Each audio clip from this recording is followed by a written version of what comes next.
पंछी आसमान में गाना गाते हुए उड़ रहे थे। तितलियां नाच रही थीं। अज्जू भाई और अमित भाई खाना खाने के लिए ढाबे जा रहे थे। चलते चलते अचानक अज्जू भाई गाड़ी का ब्रेक दबाता है क्योंकि उन्हें कुछ आवाज सुनाई देती है। अरे सामने सामने, अरे भाग मत रे, हेडशॉट खा, अबे ओपी शॉट। वो दोनों गाड़ी से उतरते हैं और देखते हैं राइस्टार पेड़ के पास बैठकर अजीब हरकतें कर रहा है। दोनों उसके पास जाते हैं। तभी राइस्टार बोलता है, अबे नू बड़े, जल्दी से मेडिकेट दे। ये सुनते ही अज्जू भाई और अमित भाई हक्का बक्का रह जाते हैं।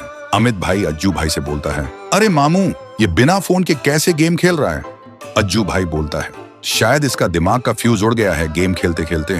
फिर दोनों बोलते हैं, मेडिकेट चाहिए तो जीप में बैठ। राइस्टार ये सुनते ही खुशी से उछलने लगता है और सीधा जीप में बैठ जाता है। अज्जू भाई और अमित भाई भी गाड़ी में बैठ जाते हैं और सीधा एक मेंटल हॉस्पिटल के पास गाड़ी रोक देते हैं। अज्जू भाई डॉक्टर को सारी घटना बताता है। डॉक्टर सुनते ही समझ जाता है और बोलता है, इसके दिमाग के एक तार में जंग लग गया है, इसे साफ करना होगा। फिर डॉक्टर राइस्टार को इलेक्ट्रिक शॉक देकर ट्रीटमेंट करता है। थोड़ी देर बाद राइस्टार ठीक होता है। अज्जू भाई राइस्टार से पूछता है, तुम्हारी ये हालत कैसे हुई? राइस्टार रो पड़ता है और बोलता है, मैं गेम का इतना दीवाना हूँ कि सुबह सुबह पढ़ाई करने के बजाय मैं हर दिन बस गेम खेलना शुरू कर देता हूँ। एक दिन मैं बड़े मजे से गेम खेल रहा था, तभी मेरी मॉम आई और बोली, तुझे टाइम का भी ख्याल है? स्कूल कौन जाएगा जब देखूं बस गेम ही गेम। मैं बोला, ठीक है मॉम, शांत हो जाओ, मैं तैयार होता हूँ। फिर मैं नहाने लगता हूँ। नहाने के बाद स्कूल का ड्रेस पहन के तैयार होता हूँ और नाश्ता करने बैठ जाता हूँ। मम्मी गरम गरम खाना परोसती है, मैं मजे से खाता हूँ। खाना खाने के बाद मैं और मम्मी कार में बैठकर स्कूल के लिए निकल जाते हैं। स्कूल पहुंचते ही मम्मी बोलती हैं, अच्छे से पढ़ाई करना बेटा और गेम का सपना मत देखना। इस उम्र में लड़का लड़की का सपना देखते हैं और तू है कि गेम का सपना देखता है। मैं हाँ में हाँ मिलाता हूँ और मम्मी ताना सुना के चली जाती है। तभी मेरा एक्स आता है और बोलता है, यहाँ क्या कर रहा जाने मन, आजा क्लासरूम में। मैं उससे बोलता हूँ, तू जा चुड़ैल, मुझे पढ़ाई नहीं करनी। फिर वो गुस्सा होकर क्लास में चली जाती है और मैं चुपचाप स्कूल से भाग जाता हूँ। उधर मेरी बेचारी मॉम मुझे स्कूल छोड़ने के बाद खेत में काम करने लगती है। आंखों में आंसू लेकर बोलती है, एक दिन मेरा राइस्टार पढ़ लिख कर बड़ा आदमी बनेगा, तब मुझे ये सब नहीं करना पड़ेगा।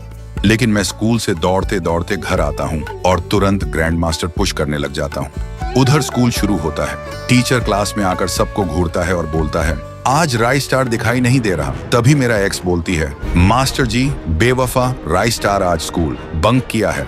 ये सुनते ही मास्टर जी का खून खौल जाता है और मम्मी को कॉल करता है। उधर मम्मी सुकून से काम कर रही थी। फोन की घंटी सुन के मम्मी घबरा जाती है। फिर कॉल रिसीव करती है। मास्टर जी बोलते हैं, बहन जी आज राइस्टार फिर से स्कूल बंक किया। ये सुनते ही मॉम का गुस्सा फट पड़ता है। वो बोलती है, आज उस हराम का पिल्ला को बताती हूँ। फिर मम्मी गाड़ी उठाती है और घर की तरफ निकल जाती है। घर पहुंचते ही वो सीधा मेरे कमरे में घुसती है और गुस्से से बोलती है, हराम का पिल्ला, स्कूल बंक करके गेम खेलेगा, रुक जा अभी बताती हूँ। फिर मम्मी मुझे डंडे से मारने लगती है। काफी देर तक पिटाई करती है। मेरे पीठ पर डंडे के निशान पड़ जाते हैं, लेकिन वो रुकती नहीं। फिर मैं रोते रोते बेड में जाकर सो जाता हूँ और मॉम गुस्से में बोलती है, एक बार और गेम खेला तो शादी करवा दूंगी।